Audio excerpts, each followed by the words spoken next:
Hi, welcome to Basic Math. Today we're going to be looking at square roots and the Pythagorean theorem. So, sounds kind of complicated. Square roots, Pythagorean theorem, big words. We're going to kind of keep this pretty basic here though. We're not going to do anything crazy with this. We're just going to learn some of the basics about square roots, basically just what they are, and then we're going to learn how to use this thing called the Pythagorean theorem. So, square roots are going to come out of this idea of squaring something. So squaring something means you raise it to the second power. Now, if you haven't done anything with exponents before, that's okay. We're going to make this work anyway. All it means to square something is that you multiply it by itself. Okay, the little 2 up there just means multiply 2 3's together. In this case, that gives us 9. Now, a square root just undoes that squaring. The square root finds the number that you would have to square to get 9. So since we had 3 squared to give us 9, the square root of 9 takes us back to 3. And so we can look at some others. The square root of 25 is just 5 because, again, 5 squared, or 5 times 5 times itself, is 25. But what about some weirder numbers? Square root of 30. Now, this is where you're going to have a calculator, and it's going to need to have a square root button on it because you're not going to find the square root of 30 on your own. I wouldn't want to try and find that. It's not very much fun.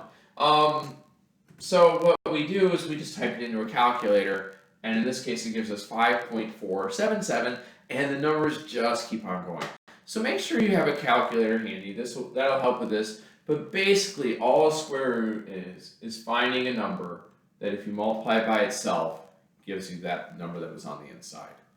And that's really it. So that's square roots. All right, let's look at the Pythagorean theorem, and we'll put that on the next board. Okay, so now the Pythagorean theorem. Importantly, the Pythagorean theorem only works with right triangles. Now, a right triangle is any triangle that has a 90-degree angle in it. And we mark a right angle or a 90-degree angle with this little box in the corner. Okay, so that's one way you can look at a triangle. And to know that it might be to know that it is a right triangle. All right, so we need to label some of the pieces here. The longest side, the side that is always across from the right angle, is called the hypotenuse, and we're going to label that with C. The other 2 sides, which I have labeled here A and B, are what we call legs.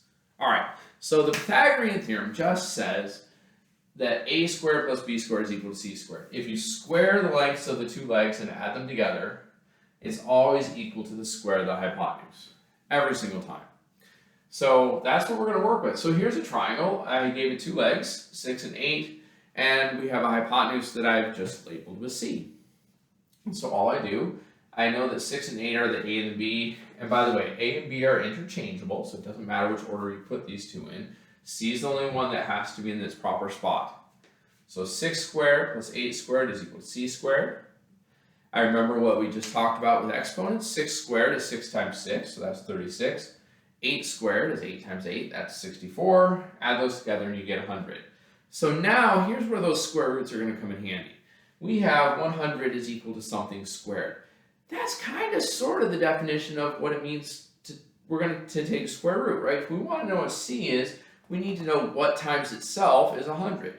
That's what a square root is. So we just take the square root of 100, and in this case, that gives us 10 to be C. All right, we'll do one more of those on the next board. Okay, so for my last example, we have a triangle here with legs of 11 and 17, and again, we're trying to find the hypotenuse.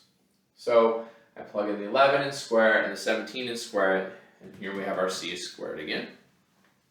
11 times itself is 121. 17 times itself is 289. One thing to be really careful of, don't just do like 17 times 2. That's kind of a common mistake, so just be careful and don't do that. Add those 2 together, you get 410. Now we're ready to take that square root to try and find C. So C is equal to whatever the square root of 410 is, which happens to end up being 20.2 with a lot more decimal places.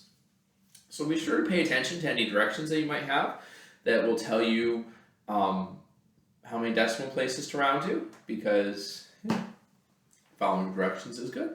So thanks for watching the video, and have a good day.